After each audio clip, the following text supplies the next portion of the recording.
en los últimos días en el debate en el Congreso Constituyente. En realidad lo ha sido. En los últimos años en el Perú hemos tenido hasta 4 leyes o normas legales relativas a la estabilidad laboral y finalmente no ha habido un acuerdo sobre un punto clave. La Constitución dice, y lo va a decir, entiendo, la nueva, que los trabajadores tienen derecho a tener estabilidad laboral y que nadie puede ser despedido a menos que exista una causa justa, contemplada en la ley y probada fehacientemente. Pero ¿quién decide qué es y qué no es una causa justa y quién toma la decisión final de aceptar o no un despido decidido por un empresario? Esto, insistimos, no solo es el debate hoy, sino ha sido el debate de los últimos años, y para eso, para tratar de resolverlo, por lo menos dar un paso en ese sentido, hemos invitado a los congresistas Ricardo Marcenaro y José Barba, que debatieron en el Congreso Constituyente sobre este punto, al empresario Raimundo Duarte, que ha sido presidente de la Sociedad de Industrias y que tiene una opinión conocida sobre el tema, y a Valentín Pacho, probablemente uno de los dirigentes sindicales más reconocidos del país. Buenas noches a todos, y en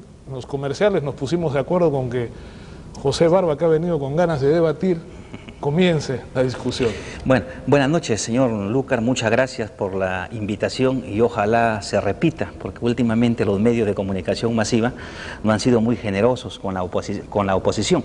Pero, de todas maneras, permítame usted un preámbulo para ubicar al televidente en qué es lo que estamos debatiendo. Todos nosotros sabemos perfectamente que la libertad, cuando es ilimitada, se anula a sí misma. La libertad ilimitada significa que un individuo vigoroso es libre de asaltar a otro débil y de privarlo de su libertad, como la historia de aquel matón que se defendía en un tribunal de justicia diciendo que, siendo un ciudadano libre, podía mover sus puños en la dirección que él quisiese, a lo que el juez sabiamente le replicó: la libertad de movimiento de tus puños está limitada por la posición de la nariz de tu vecino. A mi juicio, estas consideraciones también deben de trasladarse a la esfera económica, porque en un estado como el Perú, los ciudadanos económicamente fuertes son libres de atropellar a los económicamente débiles y de robarles su libertad, su dignidad y su derecho a la felicidad.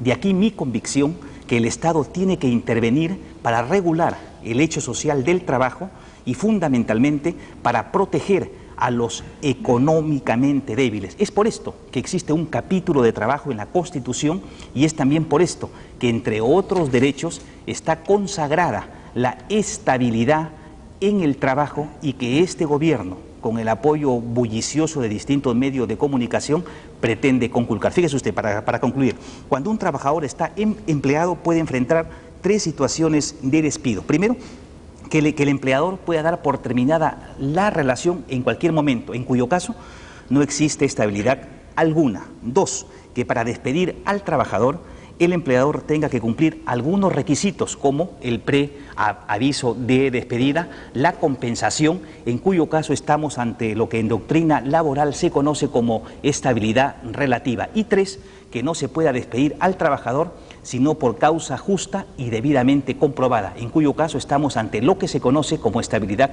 absoluta. Lo que yo quisiera preguntarle al señor Marcenaro, o mejor dicho, pedirle que le explique al televidente y en especial a la clase trabajadora, es qué tipo de estabilidad están planteando para el país, ¿no? Sí, yo, antes de darle la palabra al doctor Marcenaro, quería aclarar que, respondiendo al comienzo de la intervención de José Barba, que en este canal y en este programa todos los puntos de vista no solo son bienvenidos ahora, sino siempre lo han sido. No es la primera vez que José Barba y otros representantes de la oposición están... Me refería no a la oposición leal, sino a la oposición de verdad en el Congreso Constituyente. Bueno, el doctor Marcenaro, por favor. Sí, como veo, el señor Barba comenzó con un ejemplo sobre puños. Yo comprendo que es un ejemplo que coordina mucho con el partido al cual él perteneció. Quiero explicar un poquito el tema de la estabilidad laboral. La estabilidad laboral es un concepto que ha sido modificado mucho por la doctrina en los últimos tiempos. Pero ¿qué es la estabilidad laboral? La estabilidad consiste en otorgarle a una persona que es un trabajador una protección. ¿Y en qué consiste la protección? consiste en protegerlo para que no sea despedido en forma arbitraria, es decir, que el empleador no decida en cualquier momento despedirlo porque él simple y llanamente quiere hacerlo. ¿Qué es lo que ha propuesto la Comisión de Trabajo por unanimidad con los representantes del FREPAP, del PPC y del FIM y los de Nueva Mayoría Cambio 90? Hemos propuesto nosotros la siguiente redacción. Aclaro que es una simple propuesta que está presentada a la Comisión de Constitución, que aún no ha sido discutida en la Comisión de Constitución y que luego de que la Comisión de Constitución la apruebe, la va a plantear al Pleno luego de su publicación, por lo tanto van a haber muchas discusiones antes de que esto sea aprobado. Lo que ha propuesto la Comisión, producto del estudio de un gran grupo de juristas peruanos, es: la ley otorga al trabajador adecuada protección contra el despido arbitrario, que viene a ser una forma moderna de hablar de estabilidad. Lo que pasa es que será la legislación la que en el futuro determine cuál es el tipo de protección que quiere otorgar, es decir, qué tipo de estabilidad laboral le quiere otorgar. El día que, por ejemplo, estoy seguro, el grupo al cual ha pertenecido el señor Barba, el Partido Aprista, si alguna vez regresa al poder, me imagino que establecerán la estabilidad absoluta. Si surgen otros movimientos en el futuro, habrá una estabilidad relativa. Debido a que el término estabilidad se presta a todas este tipo de confusiones y de interpretaciones, consideramos adecuado recoger lo que es la nueva doctrina, que es una protección adecuada contra el despido arbitrario. Y si el día de mañana surge un movimiento de izquierda que quiere establecer aún una imposibilidad de despido, también lo podrán establecer. De tal forma que existan todas las posibilidades abiertas para que al fin y al cabo sea el pueblo, a través de su voto, quien decida qué tipo de Congreso quiere tener y qué tipo de legislación quiere conseguir. Yo quisiera darle la palabra a Valentín Pacho. Los sindicatos de una u otra manera, no quiero decir todos los sindicalistas ni todos los sindicatos, pero ha ocurrido que la ley de estabilidad laboral absoluta que estuvo en vigencia durante mucho tiempo en nuestro país sirvió como paraguas de alguna manera para proteger a trabajadores ineficientes, para proteger a trabajadores que no cumplían con su obligación, ¿no? ¿Ocurrió esto o no? ¿Realmente reconoce usted que ha habido un exceso? A mí me parece lo que ha habido es una mala interpretación, una satanización, exceso de satanización, y lo que se viene afirmando, o lo que usted acaba de decir, esa idea que se ha venido cerniendo durante los últimos años, es falso. Nosotros nos basamos en dos hechos. Primero, que si sacamos en los últimos 15 años las estadísticas, las causales por las cuales han sido despedidos miles de trabajadores en estos últimos 15 años, vamos a ver que el 87% han sido despedidos, no porque sean ladrones, ni malos trabajadores, ni trabajadores flojos, sino por haber reclamado, porque son integrantes del sindicato, porque promueven reclamaciones. Eso ha sido la parte central, y si analizamos basta llegar a esa conclusión. De tal manera que eso de que el trabajador es flojo, que abusivo, resulta que aquí estamos queriendo voltear la torta, ¿no? El trabajador peruano está reconocido mundialmente el trabajador más capaz, más productivo, y eso lo reconocen en cualquier empresa de afuera. Y por lo tanto nosotros cuando hablamos de la estabilidad laboral hay que entenderla tal como desde el punto de vista social. Primero, que la estabilidad laboral hoy en día significa el derecho a la vida, y eso es derecho humano. Si usted le quita un puesto de trabajo a un trabajador, no está usted condenando a ese trabajador, está usted condenando a la esposa, a los hijos, a toda la familia, sin tener que llevar un pan a sus hijos. Es decir, ahora si el Estado o el gobierno promoviera puestos de trabajo, bueno, pues nosotros seríamos los primeros en regalárselo a la estabilidad laboral, porque mañana me despiden de un centro de trabajo, mañana estoy entrando a otro centro de trabajo porque hay puestos de trabajo por doquier. Pero hoy en día conseguir un puesto de trabajo es como conseguir conquistar la luna o el Marte para un trabajador.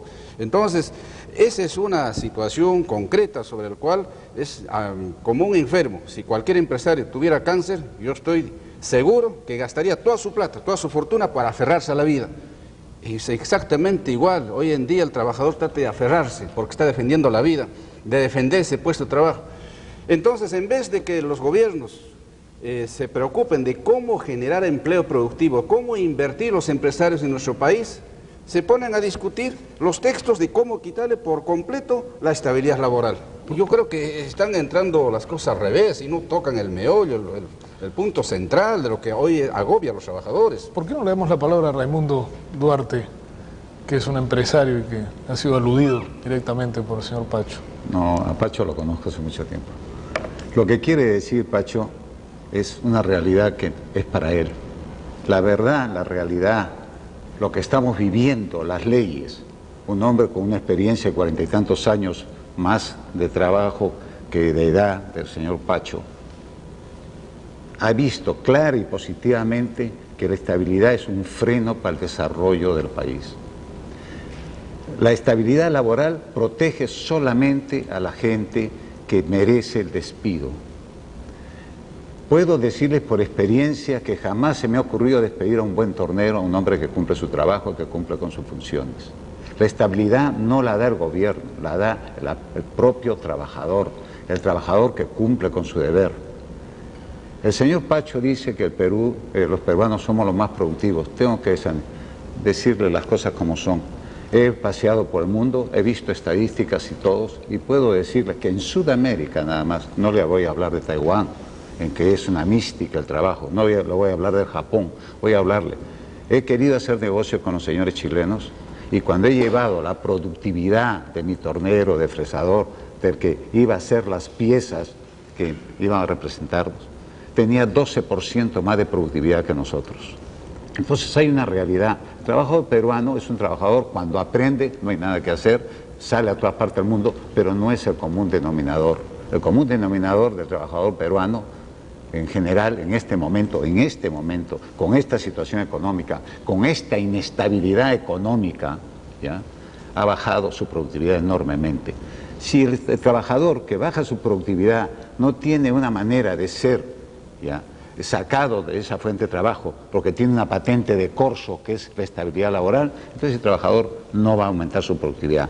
Quiero decir en resumen, la estabilidad laboral es lo más negativo, no solo para la empresa, no solo para el trabajador, sino para los hijos del señor Pacho, para los hijos del señor Barba, para mis hijos, porque no consiguen trabajo, porque nadie quiere arriesgarse a tomar un ingeniero que ha estudiado 6 años, que se ha preparado, si no sabemos cómo va a trabajar.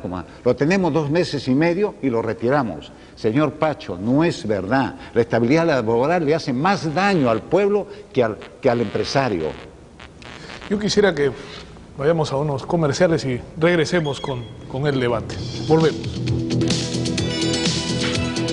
Seguimos con el debate sobre la estabilidad laboral y damos la palabra a José Barba. Sí, por las razones que ha expuesto el señor Pacho, existe el artículo 48 de nuestra Constitución que a la letra dice: el Estado reconoce el derecho de estabilidad en el trabajo.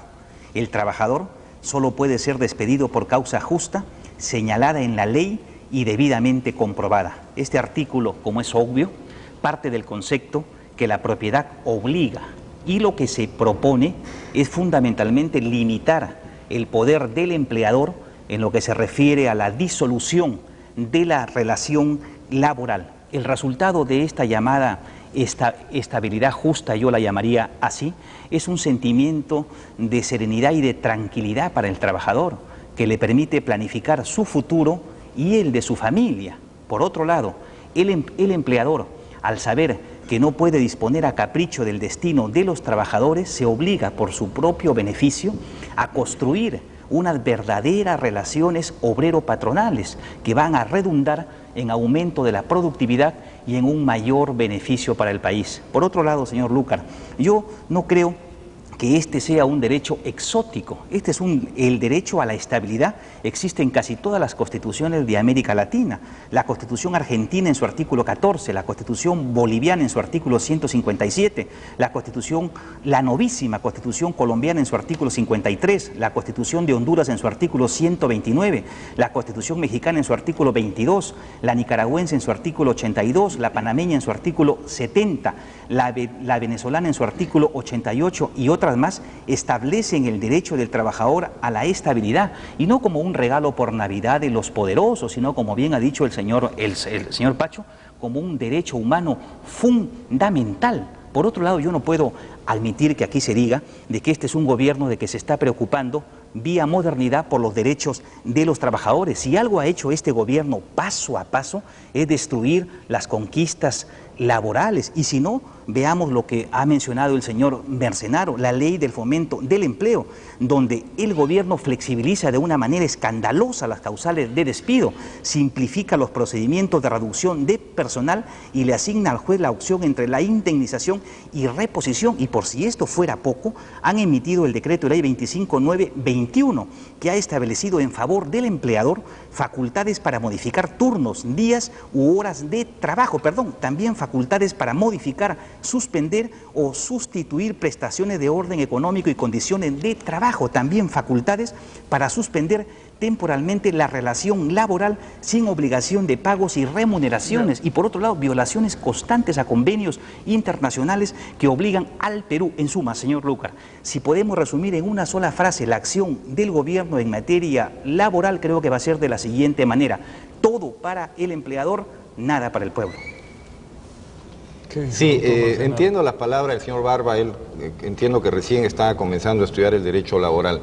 La Constitución argentina habla justamente del trabajo en sus diversas formas, gozará de la protección de las leyes, protección contra el despido arbitrario. Esa Constitución que menciona el señor Barba dice justamente eso, protección contra el despido arbitrario. ¿Qué dice nuestra Constitución? O podría decir, si es que se acepta este texto: la ley otorga al trabajador adecuada protección contra el despido arbitrario. Mire usted, coincide hasta textualmente, es la terminología justamente tomada por este grupo de juristas, y les puedo mencionar algunos nombres: Alfonso de los Heros, Pedro Morales, Jaime Zavala, la doctora Yáñez, ADEC KTC, el doctor Víctor Ferro, etcétera, etcétera, etcétera. Pero ¿qué es lo que ha hecho el Perú con el decreto 728 que menciona el señor Barba? Lo que pasó que cuando el señor Alan García, gran admirador del señor Barba, otorgó la ley, que la ley de fomento, la ley de estabilidad laboral, incumplió los convenios de la OIT. Yo tengo acá el convenio de la OIT, el 158, que a la letra dice: artículo 4, no se pondrá término a la relación de trabajo de un trabajador a menos que exista para ello una causa justificada relacionada con su capacidad o su conducta o basada en las necesidades de funcionamiento de la empresa, establecimiento o servicio. ¿Qué ocurría en el Perú?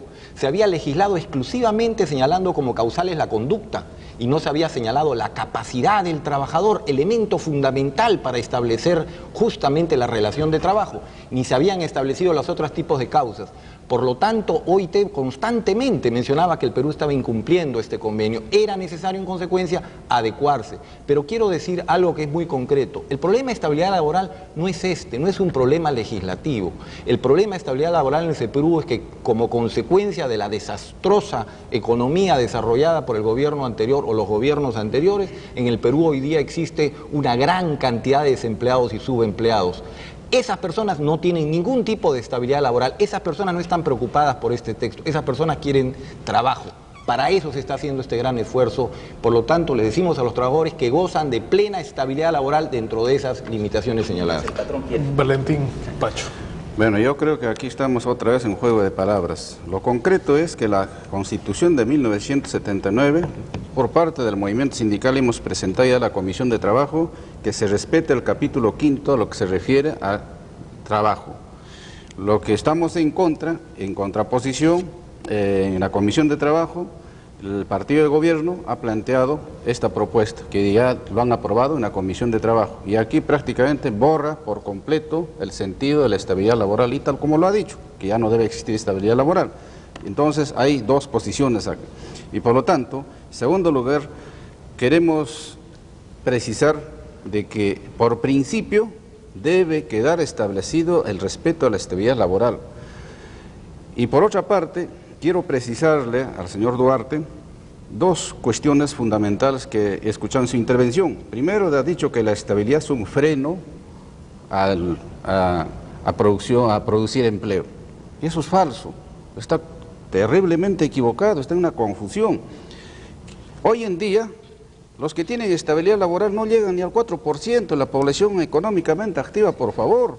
ya quedan sobrevivientes, ya no queda nadie. Si el actual gobierno del sector estatal ha despedido cerca de 380.000 empleados a la calle, que no sabemos de qué están viviendo y cómo están sobreviviendo. Del sector de empresas públicas, con el cuento de la privatización, previamente ha despedido miles de trabajadores a la calle. Y del sector privado, por su política errada, que ha producido una recesión, las fábricas han cerrado sus puertas, ha habido reducción de personal y por lo tanto han salido miles de trabajadores del sector privado. Por lo tanto, ¿de qué estabilidad? ¿Por qué se marean en discutir estabilidad laboral para ese pequeño de pocos sobrevivientes que están quedando, por favor? Yo creí que acá y el gobierno iba a plantear un debate de cómo generar empleo y por lo tanto, lo que frena el empleo en nuestro país es las políticas económicas erradas que desarrollan los gobiernos. Es la inestabilidad económica, que los empresarios seguramente no se sienten seguros, es el terrorismo, pero por favor no es el que un pequeño grupo de sobrevivientes tenga estabilidad laboral, eso es una satanización. Y por último, el problema de la productividad que ha hablado, nos ha puesto un ejemplo que tengo que defender, el problema, ha dicho que ha tenido una experiencia con un grupo de trabajadores chilenos y en productividad le gana a los peruanos. No hay que confundir las cosas, la productividad significa una mejor tecnificación, yo les pregunto, mejor tecnología, significa mejor capacitación, sí. Pero eso significa, yo le pregunto a los empresarios, ¿cuánto han invertido ellos para tecnificar a los trabajadores? Cero, señor, en otros países sí invierten para tecnificar, pero no hay que confundir los términos sí, son Pacho, totalmente diferentes. Este debate evidentemente va a seguir, me parece que es importante que siga, es necesario definir una política clara frente al tema, pero bueno, terminémoslo hoy con las palabras de Raimundo Duarte, por lo menos este capítulo de la discusión sobre la estabilidad laboral. La verdad que para un tema como este tan importante, el tiempo que nos has dado es totalmente estrecho, por no decirte otra frase. Lo que quiero decir a Pacho, que me acaba de dar la razón, solamente 4% de la población económicamente activa está protegida por una estabilidad laboral. ¿Por qué? Porque él mismo lo ha dicho. Porque la protección de la estabilidad laboral crea al empresario que quiere emprender un negocio y se asocia con los trabajadores para que le presten un servicio, ¿ya? Y este empresario no tiene ninguna protección para su dinero, para su futuro que ha empeñado ahí, para los préstamos que ha conseguido, ¿ya? Ninguna protección, mientras que el trabajador tiene todas las protecciones del mundo. No, hoy en día, señor Duarte, por favor, hoy en día el empresario es el que está mejor protegido, por favor, en esa parte no entro. Hoy en día el empresario es el que está mejor protegido. Dejemos que termine. Señor Pacho, hoy día totalmente desprotegido es el que ha quedado el trabajador. Dejemos que termine. Bueno, la verdad de las cosas, señor, que el señor Pacho, por más que conozca de leyes más que yo, porque él se dedica a eso, yo me dedico a producir, a trabajar y a pagar a mis trabajadores, ¿ya? Y a crear más fuentes de trabajo, ¿ya? El señor Pacho no sabe la verdad de las cosas. No se ha modificado la estabilidad laboral. Un trabajador no puede ser despedido como es en otra parte del mundo, como es en Chile, como en otras partes. Yo, si agarro un trabajador robando, tengo que seguir un juicio de 15 días. Tengo que seguir un juicio de 15 días a ese trabajador. Y después, a las finales, tengo que darle plata para que salga. Señor Pacho, señores trabajadores, creo en la necesidad de que desaparezca cualquier obligación de parte del empresario para tener a un trabajador que no cumple con la regla. Y una cosa más, me agarró varios minutos. Entonces, lo único que yo puedo decirles es bien claramente, acepto una estabilidad económica. Aceptamos una estabilidad económica, acepto lo que ha propuesto el señor, una protección adecuada. O sea, que si se despide a un trabajador sin poderle probar, porque no se puede probar que ha insultado, ha robado, cosas por el estilo, que se le pague económicamente y que ese hombre, ese trabajador, con esa plata cree una empresa. Pero para los que realmente uno despide, ¿ya? De voluntad propia, porque ese trabajador sabe, es consciente que no es un trabajador que debe seguir en la fábrica, está bien, yo le pagaría algo. Entonces, señores, aceptaríamos nosotros, los empresarios, ¿ya? Una estabilidad económica, remunerativa. De otra manera, no creo, señor Pacho, que todo lo que usted ha dicho sea realidad, porque yo sí trabajo, yo sí pago planillas, usted no las paga, señor Pacho, usted ha trabajado de la otra parte de esto, yo he trabajado de las dos partes. Bueno, este debate evidentemente va a seguir, insisto, ha sido solo un capítulo. En el programa Desafío vamos a tener una secuencia sobre el capítulo de trabajo en el proyecto de nueva Constitución, tal como ha sido aprobado ya, discutido y aprobado ya por la Comisión de Constitución a la que tengo el honor de pertenecer. Nosotros sabemos perfectamente que el periodismo pone la atención a veces, desgraciadamente, en detalles sin trascendencia, desprovistos de significación para el país.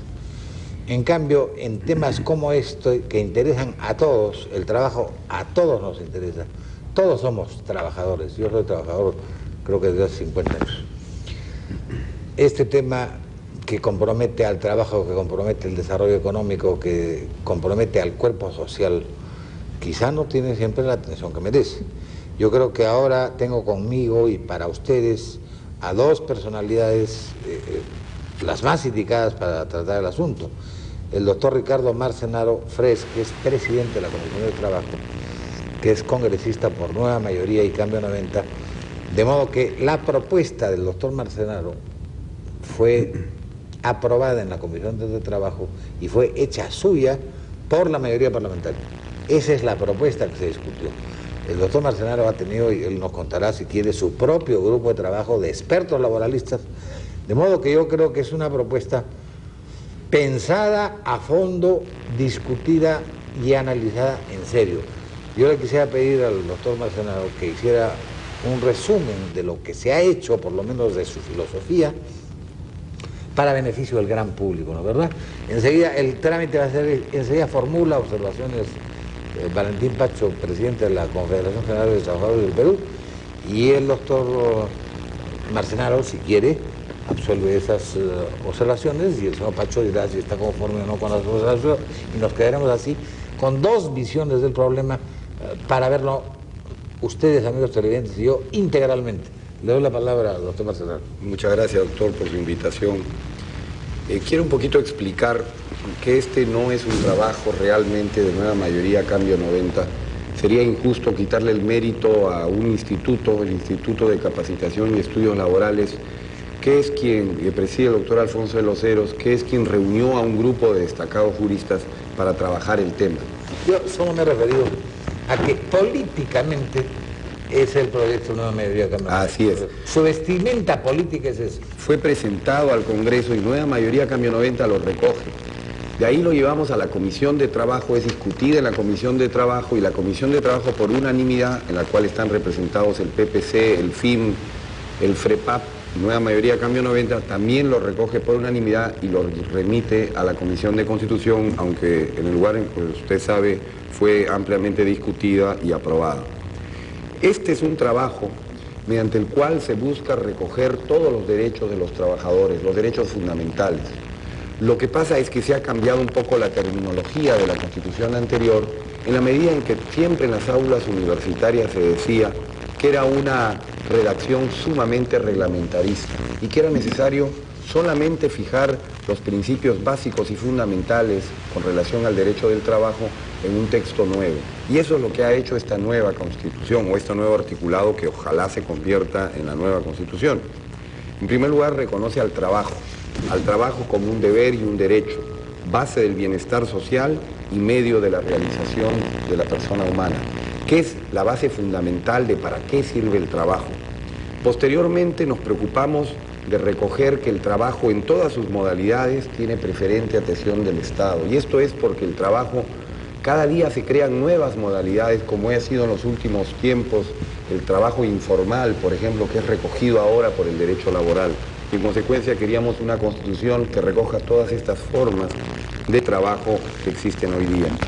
Y en especial se señala en el articulado un especial interés del Estado en promover condiciones para políticas de fomento del empleo productivo y de la educación para el trabajo, considerando que esos son dos temas sumamente importantes el día de hoy, que haya fomento del empleo productivo, que es lo que toda la gente pide hoy en día en el Perú, y que no hay trabajo. ¿Qué quiere decir? No del improductivo, ¿no es cierto? Así es.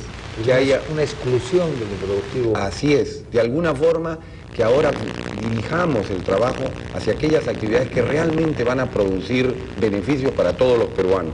Y de la educación para el trabajo, Algunas personas critican y dicen ¿por qué la educación cuando ese es un tema del capítulo de educación?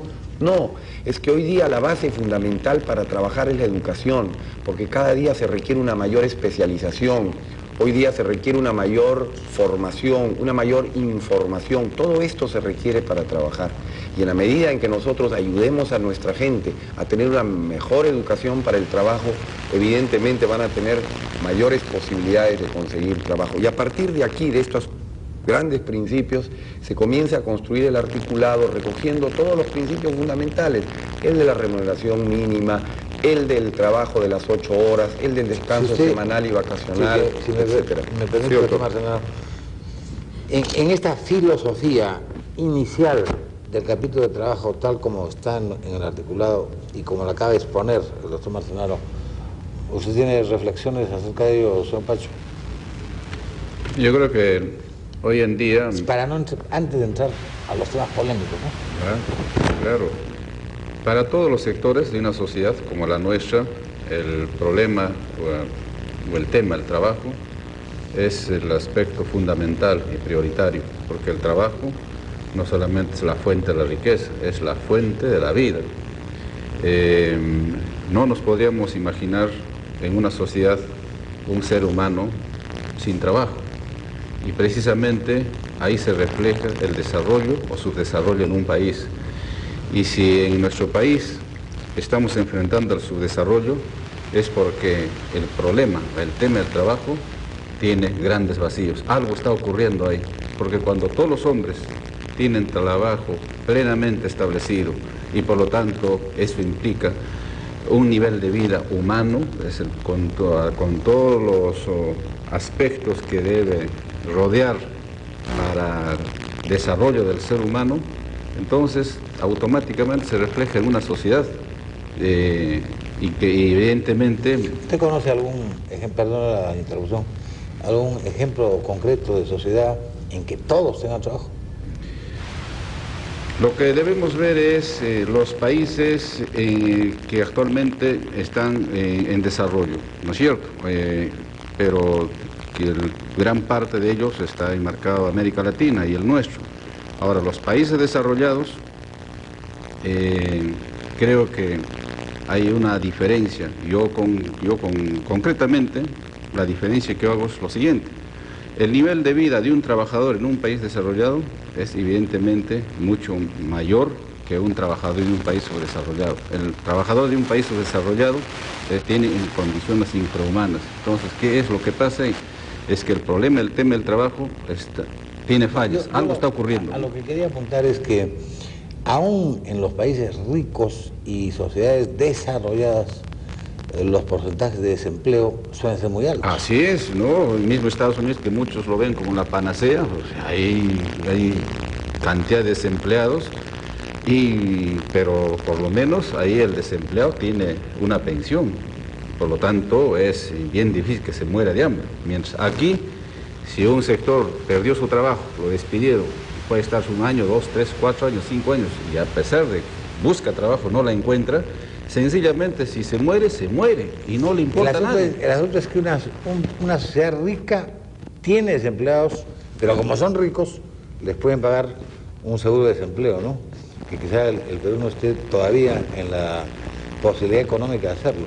Quisiera que el doctor Marcenaro, con la venia del señor Pacho, avance ahora sí a los temas que ya van a ser más polémicos, ¿no? Sí, doctor. Los otros temas que hemos tratado es el de una remuneración equitativa y suficiente, que es un derecho básico del trabajador, y hemos definido, a fin de que esto no quede como un simple enunciado general, que dice que procure para él y su familia el bienestar material y el desarrollo espiritual. Es decir, hemos sentado la base de que consideramos que todo peruano tiene derecho a una remuneración mínima que le dé a él no solamente la tranquilidad material, sino que además le permita un desarrollo espiritual, que evidentemente se refiere a un desarrollo cultural, etc. Aparte de esto, se fijan todos los derechos que venía mencionando antes, y fundamentalmente los derechos colectivos en cuanto al derecho de huelga, el derecho de los trabajadores a la negociación colectiva, y el derecho, por supuesto, la absoluta garantía a la libertad sindical, que son los tres temas fundamentales del derecho colectivo. Ya no han, creo, no han vinculado la huelga a la ley que la reglamente, ¿no? Ahora simple y llanamente se dice que se regula el derecho de huelga para que sea ejercido en armonía con el interés social y señala sus excepciones y limitaciones. Es decir, que el Estado reconoce estos derechos colectivos y los regulará el derecho de huelga de acuerdo a este tipo de interés social, toda vez que hay determinado tipo de huelgas que tienen que tener limitaciones, como son las huelgas en los servicios esenciales. Hay determinados servicios y debido a la jerarquía de valores que existen en nuestra sociedad, no puede ser que esté en juego la salud de las personas o la vida de las personas por un derecho de huelga. Entonces en ese caso se establecen normas especiales de acuerdo a los convenios internacionales, que eso no hay problema y es aceptado. Yo le quisiera, sobre eso, sobre el tema concreto de la huelga, quisiera conocer la opinión del señor Pacho. Yo creo que de acuerdo a las estadísticas, hoy en día las huelgas han disminuido. No, Por digo, una sencilla- sí. bueno, como usted quiera, pero ¿cómo le parece el trato que se ha dado al derecho de huelga en el Es capítulo que social? ese es un tema no tan fácil, ¿no? Hay que mirarlo, el doctor lo mira de otro ángulo. Para mí, el derecho de huelga, evidentemente, en nuestro país está reconocido en palabras, en papel. Pero cuando una ley o una constitución reconoce el derecho de huelga, quiere decir que si un sector ha hecho huelga, primero debe sacarse una conclusión. Si es justa, entonces se le tiene que pagar los días de la huelga. Si es injusta, pierde esos días el trabajador. Pero, ¿Quién ¿qué tiene- ocurre? ¿Quién tiene ese poder de decisión? Sí, Si es justo o injusto. creo que debe estar establecido las normas y en ese sentido el Estado tiene que promover la protección al más débil y en este sentido es el trabajador el más débil. No, porque la pregunta es, ¿quién califica la huelga de injusta o injusta para determinar si hay pago por día no trabajado? la autoridad de trabajo, lógico, porque En eso discrepamos, ¿no? En la nueva ley de relaciones colectivas se ha establecido que cuando un trabajador deja de laborar por una huelga, no se le paga. Lo que pasa es que son diferentes las consecuencias si una huelga llega a ser considerada legal o ilegal, porque en un caso puede terminar con el despido del trabajador si es que no se reintegra a su trabajo, y en el otro caso puede continuar tranquilamente con la huelga. Pero no debe haber una remuneración, porque consideramos que la remuneración es una consecuencia del trabajo. Lo que se remunera es el trabajo, no se puede remunerar aquel que no está en actividad. De lo contrario, también podría ocurrir un poco lo que ha pasado durante los últimos años en muchas entidades públicas, en las cuales hacían huelgas, se les pagaban sus remuneraciones, con lo cual, ¿para qué voy a regresar a trabajar si me están pagando? Simple y llanamente continúo en el esa Poder situación. Judicial y los abogados sufríamos las consecuencias, se ponían a trabajar el día del pago y después dejaban. Pero ahí hay un principio, señor Pacho, que es este. Usted tiene toda la libertad de estar o no de acuerdo. El jornal se paga por trabajo. Cuando no hay trabajo no se paga. Por ejemplo, en Estados Unidos, que hay huelgas, me acuerdo de una huelga del restaurante Jacques Dempsey que duró 10 años, creo, conocida en la historia mundial, no se les paga. Les pagan los sindicatos, que tienen recursos. Pero el patrono no paga por día no trabajado. es que precisamente ahí es donde entonces hay que hacer un cambio. El doctor dice, hay que modernizar, hay que producir cambios de acuerdo a la nueva situación. Yo estoy de acuerdo. Pues bien, ¿por qué se produce una huelga? ¿Porque el trabajador quiere? ¿Usted cree que un trabajador le conviene, le gustaría perder un día de salario sabiendo que un día de huelga va a tener que perder su salario? Hoy en día, no, eso no. Quien promueve la huelga es por incumplimiento o abuso del propio empresario que simplemente incumple una serie de derechos que lo reclama el trabajador y como no le hacen caso, el trabajador lo único que recurre es la huelga. Al final se sacó la conclusión de que efectivamente tenía razón el trabajador, pero de todas maneras pierde los días de salario. Entonces debería haber una disposición, debería encuadrarse una disposición, si el empleador resultó el culpable, pues bien, tiene que sufrir las consecuencias, pues, pero no puede ser que hoy en día, hasta el día de hoy, nunca ninguna huelga, por más que han sido justas, todas las reclamaciones se han reconocido por todos los lados, pero el empresario no pierde nada, es decir, no se le sanciona en nada. El que paga las consecuencias es el trabajador, a pesar de que su reclamo era justo. Entonces, ¿cómo ordenamos esto? ¿Quién ordena esto? Entonces, esto necesita... La autoridad de trabajo. No, bueno, es que la autoridad de trabajo puede hacerlo siempre y cuando que haya las disposiciones así muy precisas. Actualmente no lo hay, pero la misma Constitución tiene el derecho, se respeta el derecho a huelga. Acá mismo, en un proyecto nuevo también, el derecho a huelga, muy bien. Pero cuando se produce la huelga y se ve que efectivamente los trabajadores tenían toda la razón, simplemente le declaran ilegal. Usted va al pronunciamiento del ministro de Trabajo, ilegal, por más que así es, que ha sido justo. Entonces, hay muchas cosas, derechos que están en el papel, pero no se cumplen. Entonces, ¿cómo encuadramos para que se cumpla? Por lo menos que el empresario también le toque su parte, pues, porque aquí los únicos que se mojan son los trabajadores, pero los empresarios no se mojan nada. Ahí veo la parte injusta, esa es la desigualdad. Permítame, si no lo resumo legalmente, corríjame. Creo entender que su posición es que en casos de huelga en que los trabajadores hayan hecho reivindicaciones con fundamento y estas hayan sido declaradas fundadas, en esos casos el patrono debe pagar los días no trabajados por la huelga. ¿No? Esa es su posición. Me parece que es una posición insalvable con la del doctor Marcenaro, que considera que el día no trabajado no se paga. Como es insalvable la posición, yo sugeriría que avancemos en el análisis. Me parece muy bien, me parece muy bien. El otro tema, doctor, que también se ha establecido es el de reconocer el derecho que tienen los trabajadores a participar en las utilidades de las empresas y además se promueve todas las otras formas de participación. Es decir, para que la ley establezca si además se quiere participar en la cogestión o se quiere participar en la propiedad de las empresas, etcétera, etcétera. Esto está debidamente reconocido en el nuevo texto constitucional. Aquí, como usted recordará, hubo toda una discusión si que se ponía expresamente que los trabajadores deberían de participar además en la cogestión y además en la propiedad de la empresa, o se dejaba con esta fórmula que es y promueve otras formas de participación. Nosotros consideramos que esta es la fórmula correcta a fin de que la ley establezca cuáles son estas otras formas. Toda vez que, como usted sabe, la cogestión, por ejemplo, en el Perú no ha tenido buenos efectos.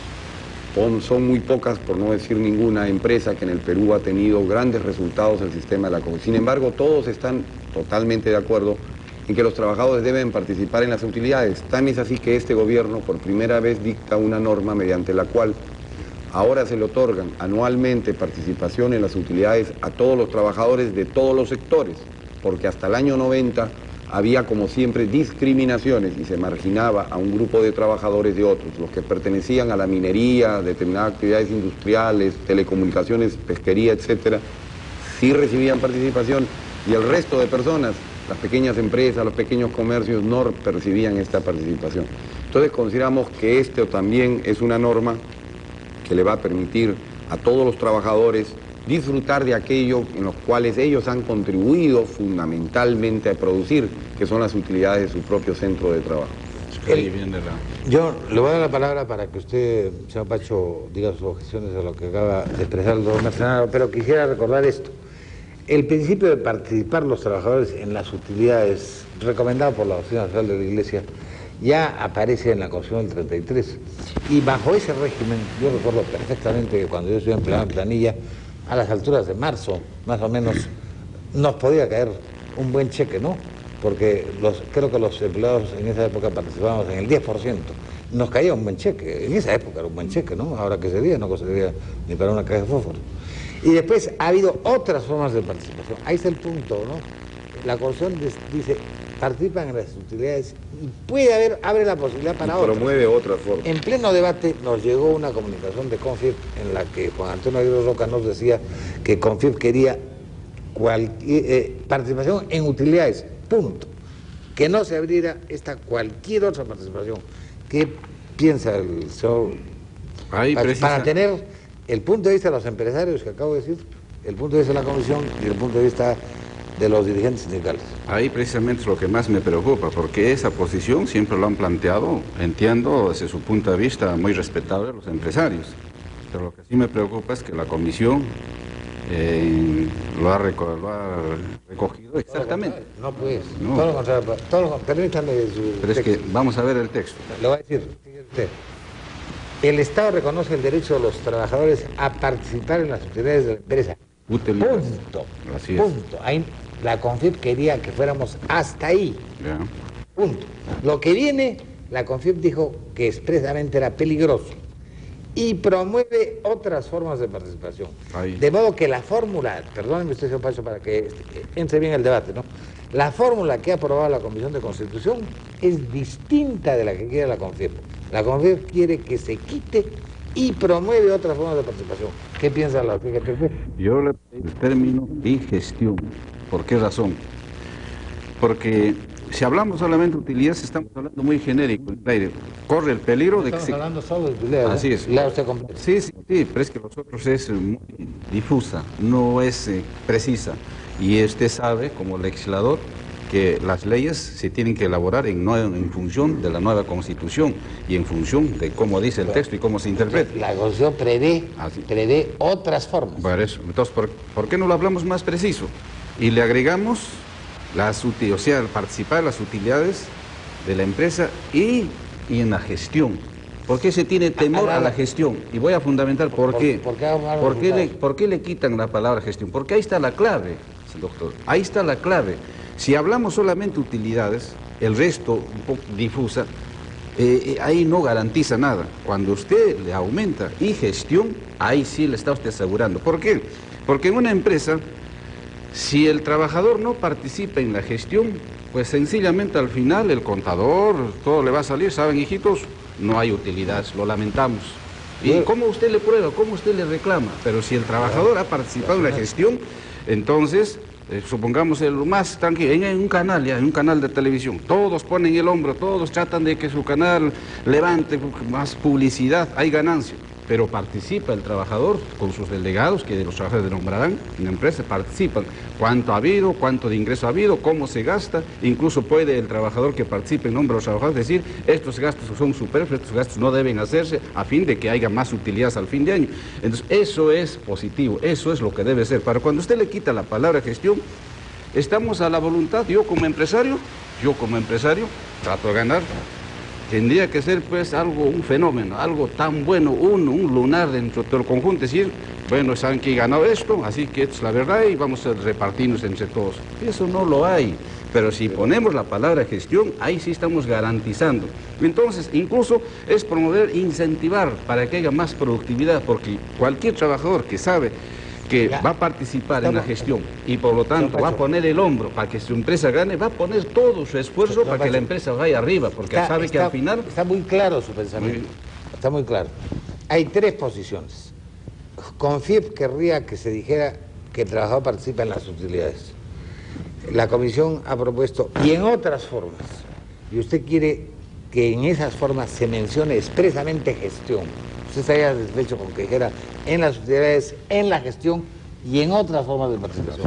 ¿Esa posición es insalvable también?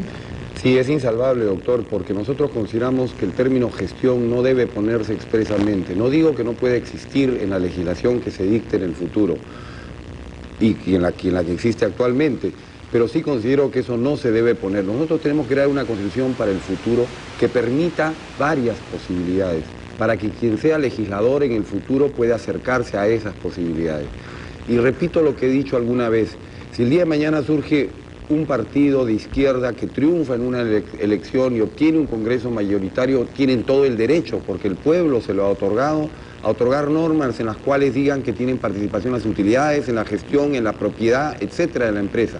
Esta fórmula les permite acogerse a ese sistema. Sin embargo, yo creo que hace mal la clase de los trabajadores en partir de la base de que el empleador lo va a estafar y lo va a engañar, porque para eso primero tenemos que partir de que toda persona es inocente hasta que no se pruebe su culpabilidad y además cada día se están creando... Yo he recibido cheques por utilidades muchos años. Cada día se están creando nuevas formas, doctor, justamente para verificar este sistema. Hemos visto cómo la SUNAT, por ejemplo, ha venido cambiando en forma que todos reconocen positiva en los últimos tiempos, a fin de verificar mucho más cerca a todos los empleadores e impedir que se escapen las utilidades. En consecuencia, hay ahora formas de control que no necesariamente consideramos son los trabajadores los únicos que pueden tener esta facultad para hacer este control. Creo que el Estado también lo puede hacer, porque también el Estado sería afectado en la medida que se escondan estas utilidades, porque de esas utilidades salen también sus impuestos. Vamos a, con perdón de los dos amigos, vamos a tener una segunda vuelta, previos unos mensajes. Y hoy con el dirigente sindical, señor Pacho, sobre el tema del capítulo del trabajo en la Constitución. Hemos visto, lo último que hemos visto es la fórmula de participación de los trabajadores. CONFIEP, posición empresarial, quería que simplemente se dijera que los trabajadores participan en las utilidades. CGTP quiere que se ponga y la gestión. Nosotros en la Comisión de Constitución hemos aprobado una fórmula flexible, otras formas de participación, que incluyen las que sean, y el gobierno del caso pondrá en marcha su propia filosofía sin encorsetarlo. No hemos encorsetado a ningún gobierno. De manera que, como esta también es una discrepancia insalvable, pasemos al tema, si el señor Pacho quiere, de la protección al empleo, de la llamada antes estabilidad en el empleo, que es un poco, exagerando, la propiedad del empleo, ¿no? Sistema que existía en la Edad Media, que inclusive se transmitía por herencia. Quiero opinar, señor Pacho, sobre cómo está esto en el texto constitucional. Bueno, me gustaría escuchar los fundamentos del doctor Marcelino previamente, pero antes que él pase, yo quería terminar el anterior punto que discutimos. El doctor decía de que él discrepaba y no estaba de acuerdo que se ponga el término y gestión en la Constitución, y nosotros planteamos que la única forma de incentivar incluso la producción y la productividad en el trabajador es poniendo la palabra gestión, porque de esa manera el trabajador participará en una empresa y de esa manera para la misma empresa va a ser positivo, ¿no? Y porque, como el doctor dice que no es necesario que el trabajador participe en el control si no es el Estado, pues yo le digo, si el Estado no ha podido controlar ni sus propias empresas estatales, pues ¿qué va a controlar otras empresas? Yo creo que ahí falta profundizar más el debate y realmente se tome en cuenta lo que estamos planteando. Nosotros tenemos toda la razón y créame de que ahí está un error ustedes en querer sacar el problema de gestión, porque por gusto se está poniendo la palabra utilidad, porque eso no va a funcionar si es que no va acompañada del término de gestión en el que los trabajadores participen en la empresa. No, Pacho, si usted dice nosotros tenemos toda la razón, yo le puedo decir que eso es dogmático, ¿no es cierto? Aquí estamos viendo tres posiciones, la de la CONFIEP, la de usted y la de la Comisión. No digamos eso, pues, no digamos tenemos toda la razón, todo el poder para los soviéticos. No, eso pasó de moda. ¿Qué nos dice de la protección al trabajo? Sí, la idea es la siguiente. Quería aclarar que realmente el tema de gestión, como lo plantea el amigo Pacho, es como que esta fuera lo fundamental para los trabajadores. Yo le garantizo, doctor, que si hoy día hiciéramos una encuesta nacional, que lo fundamental para los trabajadores sería que les aumenten sus remuneraciones y participar en las utilidades, que es una forma de seguir ganando más. Creo que eso es lo fundamental para los trabajadores. No creo que los trabajadores del Perú hoy día estén desesperados por participar en la gestión de las empresas de las cuales forman parte. Con relación al tema de la llamada estabilidad laboral, hay dos problemas. Hay un problema jurídico y hay un problema real. El problema en la realidad es que en el Perú no ha existido ni existe estabilidad laboral. No ha existido ni existe porque la gran parte de los peruanos no tienen trabajo. Por lo tanto, ¿de qué estabilidad podemos hablar? Cuando, como conversábamos con don Valentín en otro momento y decíamos que quizá habría un 5% de personas de la población económicamente activa que tiene estabilidad laboral, estaríamos diciendo que hay un 95% de peruanos que están o desempleados o subempleados y que no gozan de estabilidad laboral. Por lo tanto, hablar del tema de estabilidad laboral, estamos hablando de un universo muy pequeño, muy importante, por cierto, pero a la vez muy pequeño de personas. Pero de personas que a su vez están debidamente representados por sus organizaciones, y en consecuencia son los que pueden hacer huelgas, los que pueden hacer marchas, etc. Y por lo tanto, su reclamo, su clamor es mucho más poderoso del de la gran cantidad de peruanos que no tienen este régimen. Sin embargo, en la nueva Constitución eso está reconocido. Lo que pasa es que está reconocido con una terminología mucho más moderna. ¿Qué es la estabilidad laboral? La estabilidad laboral no es ni más ni menos que un trabajador no pueda ser despedido en forma arbitraria, en forma unilateral, en forma incausada, en forma no explicada, no razonada, etc. Eso es la estabilidad laboral. Y que si así fuera despedido, o sea, injustamente despedido, que este trabajador sea de alguna forma protegido por la ley, que la ley le otorgue algún tipo de protección. Esto es lo que dice el nuevo texto, y leo textualmente: la ley otorga al trabajador adecuada protección contra el despido arbitrario. Es decir, justamente eso, la estabilidad laboral. Lo que pasa es que el término estabilidad laboral cae en diferentes concepciones. Para algunos estabilidad laboral es que si el trabajador es despedido tiene que ser repuesto si ha sido mal despedido. Para otros estabilidad laboral es que si el trabajador es despedido tiene él la posibilidad de elegir entre la reposición o una indemnización. Y para otros es la tercera posibilidad, es que el trabajador despedido, si es mal despedido, tiene derecho a una indemnización. Entonces, como el término estabilidad laboral lleva a estas diferentes posibilidades, era mejor cambiar la terminología y que la ley sea la que señala cuál de los tipos de protección le quiere otorgar. Hoy día en el Perú existen las dos posibilidades: o el trabajador es repuesto o el trabajador es indemnizado. Esto es lo que recoge la OIT.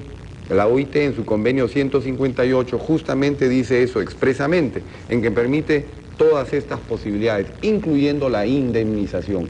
Y ojo que este fue un convenio que fue suscrito aún por la CGTP.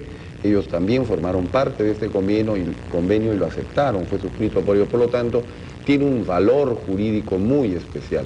Está reconocido en la Constitución, por lo demás. El señor Pacho, ¿qué observaciones tiene sobre este planteamiento? Bueno, evidentemente el tema es muy corto el tiempo para debatir en un programa tan importante como el que estamos llevando a cabo, pero trataremos de sintetizar. Pero yo quiero empezar con un ejemplo que no quedó precisado, porque lo ha confundido más el doctor Marcenaro, cuando me plantea de que si los trabajadores quisieran aumentos de salarios o gestión en empresa. Yo le digo, ¿sabe por qué las empresas públicas cayó en la inmoralidad y en la corrupción? Porque faltó la participación en la gestión por parte de los trabajadores. Porque el Estado fue el primer corruptor. Si los trabajadores se le hubiera dado participación en la gestión, tenga usted la seguridad que ninguna empresa pública hubiera caído en la corrupción que conocemos.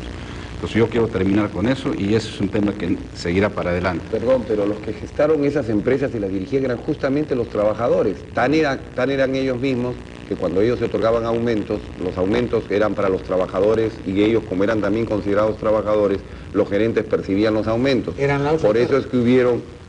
La otra parte era la misma parte. Entonces, justamente ese fue el gran defecto del sistema, que no se identificaban como partes diferentes, sino eran ellos mismos los que se sentían plenamente identificados con los trabajadores y por eso se cometieron determinado tipo de abusos, ¿no? Eso fue todo en manos de los partidos de gobierno que les tocó gobernar y son los que hicieron y deshicieron. Pero no se puede echar la culpa a los trabajadores porque nunca han tenido participación. No, al contrario. El sistema por el cual, por ejemplo, los trabajadores de Petroperú le hacían un pliego a los gerentes de Petroperú, lo discutían nominalmente, porque a la hora de subirse todas las granjerías estaban de acuerdo ambos. Le tocaba al gerente también. también. Estaba al frente, estaba feliz de la vida. Claro. Seguro que estimulaban las demandas. Sí, usted, señor. Bueno, en el problema de estabilidad, nosotros, aquí este es un problema también que es un término que, por una parte, creo que han logrado satanizar este término estabilidad laboral. ¿Por qué no satanizar? ¿Cómo? Como todo se sataniza, ahora yo propondría satanizar, para que no satanicemos Bueno, nada. pero tanto los empresarios, el sector empresarial como el gobierno han satanizado el problema de estabilidad laboral. Nosotros partimos de un hecho. Nosotros entendemos a un ser humano que tiene un puesto de trabajo que no pierda su condición de respeto a la dignidad humana que tiene derecho el trabajador. Cuando usted le quita, ya no tiene estabilidad, queda a merced, sin ninguna protección. Es decir, primero, que prácticamente desaparece en la práctica, porque ese es el diseño actual del gobierno dentro de su política económica. Entonces, cualquier trabajador ya sin estabilidad no podría reclamar, porque sabe que como empresario reclamo y yo lo voto, ¿ves? Porque como no tiene estabilidad, ya lo voto, se acabó. O quiere formar un sindicato. Me entero que quieren formar sindicato porque un sindicato se forma para reclamar, al otro día lo voto, porque como no tiene estabilidad, lo voto, pues se acabó. Todos los que estos últimos años han entrado a trabajar, los pocos que han entrado a trabajar, si es que han entrado a trabajar, y los posibles, porque se está haciendo toda una esperanza que va a haber grandes inversiones y va a haber trabajo en cantidad aquí en el Perú, ojalá que eso se cumpla, ¿no? Pero esos prácticamente ya no podrían hablar ni de sindicatos, ni reclamar nada, tendrían que estar como esclavos. Entonces yo me refiero a eso, ¿cuál disposición, cómo se garantiza en una constitución el respeto a su dignidad humana? Valentín, la ley prohíbe, la ley de relaciones colectivas prohíbe despedir a un trabajador por ser dirigente sindical, por tratar de formar un sindicato, no se puede despedir a un trabajador por esos motivos, está terminantemente prohibido. ¿Cómo se han formado los sindicatos? Así que ese no puede ser el fundamento. Antes de 1979 se han fundado los sindicatos en Perú. Se han fundado antes, pero últimos años no ha sido posible. Y no ha sido posible, ¿sabe por qué? Porque, por ejemplo, desde el gobierno del señor Alan García, prácticamente esta vía laboral se vino golpeándola, se vino satanizando. Y tal es así que ahí funcionó el sistema PROEN. Alan la reforzó después de que la había flexibilizado. No, pero al mismo tiempo le dio la ley, usted sabe, el sistema PROEN. De tal manera que todo el que entraba nuevo entraba con contrato de 3 meses o 6 meses. Bueno, y cumplía, y simplemente si querían les renovaban, si no, salían. De tal manera que no se ha podido formar sindicato. O sea que... senador Pacho, le digo senador porque hemos sido senadores juntos. Yo quiero tomar una parte de su argumento, que me parece correcto. La estabilidad laboral favorece al que tiene trabajo, y ese que tiene trabajo, se lo digo a usted, es 4% de la población económicamente activa. Efectivamente, lo favorece. Esa noción de estabilidad laboral favorece al 96% que no tiene trabajo. Es que están desocupados, pero entonces, ¿por qué no? No, pero tienen expectativa de trabajo. Tienen expectativa. Yo le pregunto, ¿con estabilidad laboral es mejor la expectativa de trabajo o no es mejor la expectativa de trabajo? Es que ahí está el otro problema.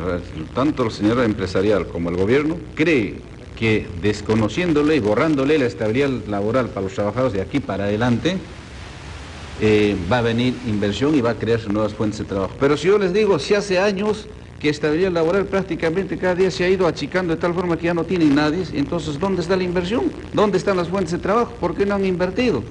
Entonces el problema le están haciendo creer de que si hay estabilidad laboral no va a haber inversión, no va a haber fuentes de trabajo. Y eso es falso.